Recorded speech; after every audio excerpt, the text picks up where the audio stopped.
The Social Learning Theory by Morgan Brannon. Have you ever wondered what makes up a person's behavior or personality? Have you ever been curious as to why we are the way that we are? Today I want to inform you on the Social Learning Theory, which is the idea that suggests that a person's behavior is developed by their social learning processes.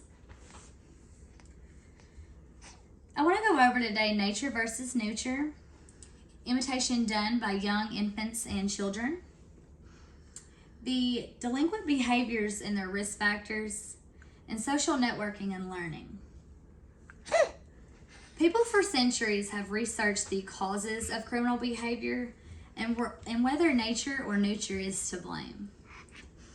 Brianna Fox mentions that research done by Hans Eysenck regarding his theory that criminal behavior is the outcome of one's nature.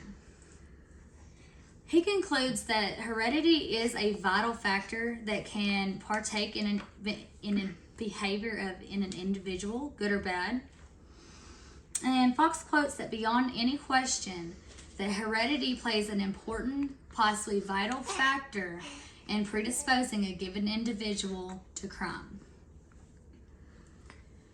The makeup of an individual's DNA and brain wiring are said to be responsible for an individual's behaviors. Fox mentions that there are numerous biological factors found to partake in producing criminal behavior, such as genetics, hormones, neurotransmitters, neurological deficits, psychophysiology, and environmental toxins. According to the social learning theory, criminal behavior is thought to be associated with the individual's social interactions, especially with those that participate in criminal behavior. Fox says that social learning theory proposes that both deviant and conforming behavior is developed through the social learning process. Imitation done by young children and infants, it begins with observations, and then it is followed with the acting out of an individual with the intent of behaving as someone else. Criminal behavior in children is also based off their experiences that they go through and the exposures that a child has been shown. According to Thomas Connor, social learning theory proposes that children's real-life experiences and exposures directly or indirectly shape their behavior. By which this learning occurs, it can be diverse and include imitation and reinforcements. It is believed that the main basis of children's learning is relied upon social interactions and with another individual. Lauren Howard states that much of children's learning is dependent on their social partners. Children tend to avoid untrustworthy individuals and those of different social categories. According to Lauren Howard, in addition to resisting information of unreliable informants, children also seem to resist information from people who are in a different social group. Lauren Howard explains a study done with babies aged 19 months to 3 years old regarding the imitation of their demonstrators in or out of their social category. The results show that they sometimes favor individuals in the same social category.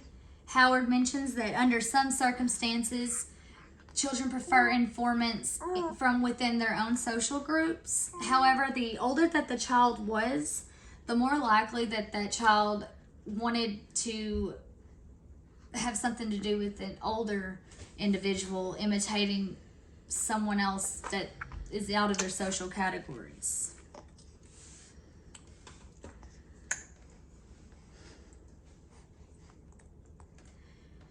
Delinquent behaviors and their risk factors, there's many that actually come into play, especially in their childhood, the community that they reside in, the friends that they make when they're victimized, or even growing up in a crime activity environment. Andrew Winter states that risk factors for youth involved with the juvenile system are well known, and they include things like poverty, childhood abuse and neglect, parental history of criminal activity, peer association with criminal activity, and history of criminal involvement, aggressive behavior, oppositional behavior, low intelligence, and a high crime neighborhood. As stated previously, the social learning theory is believed to contribute to delinquent behaviors. Individuals learn from their social interactions with another person with delinquent behaviors or their close relations. Andrew Winter states that Edward Sutherford and his theory of deferential associations provides a foundation for social learning, and it suggests that delinquent behaviors are learned through interactions with their peers, particularly those that are closest to that individual.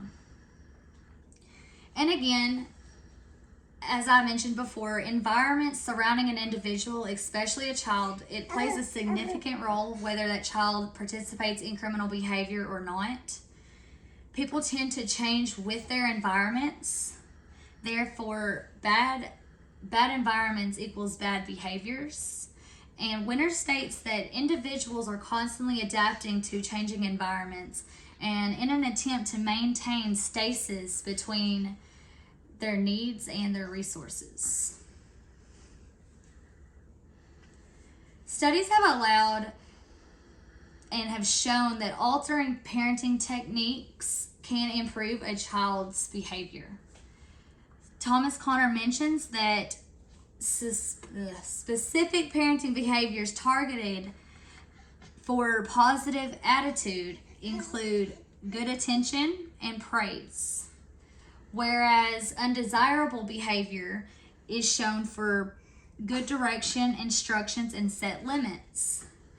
According to Thomas Connor, specific parenting behavior targets for assessment, treatments, and positive attention and praise for the child.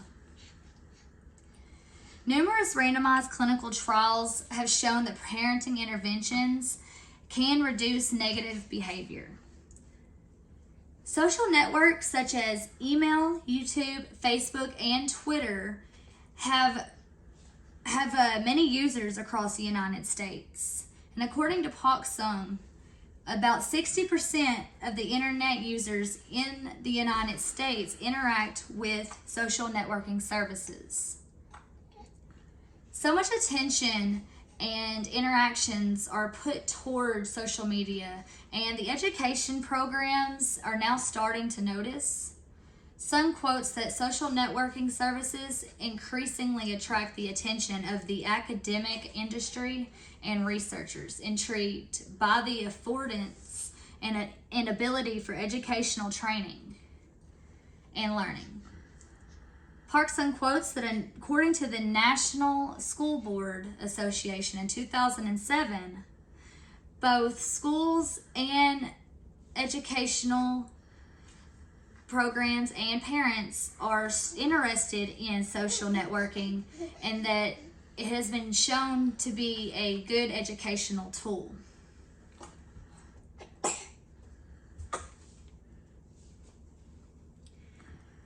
The social learning theory is known to be used in many different ways, but in this case it's symbolic, and that means that an individual can learn through the media. Pak Sung quotes that symbolic models arise through media, movies, television, literature, and the internet. I have informed you on the genetics and the surrounding world that plays vital roles in the social learning theory in shaping a person throughout their entire lifespan. But without the social learning theory, would it be explainable? Would you be able to retain this information, or would you even be willing to learn it? Thank you.